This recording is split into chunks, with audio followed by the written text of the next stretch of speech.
ইয়াৰ দ্বাৰা চৰুৱাবাকৰা জংগল ব্লক, চিৰাকুটা আৰু সন্তোষপুৰ গাঁৱত চৰকাৰী ভূমি বেদখল কৰি থকা সকলো লোকক অহা 6 জুলাই 2025 তাৰিখৰ ভিতৰত তেওঁলোকে বেদখল কৰি থকা ভূমি খালী কৰি দিবলৈ নিৰ্দেশ দিয়া হ'ল।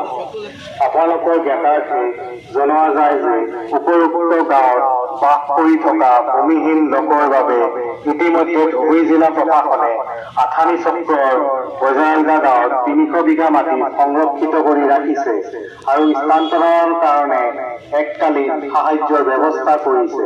গতিকে সকলো ভূমিহীন বেদখলকাৰীক উপৰোক্ত সম্পৰ্কত চাপৰ চক্ৰ বিষয়া আজিয়ে যোগাযোগ কৰিবলৈ নিৰ্দেশ দিয়া হ'ল। অন্যথা সকলো বেদখলকাৰীক ভূমি আইনৰ বিধিমতে উচ্ছেদ কৰা হ'ব। জিলা প্ৰশাসন ধুবুৰী।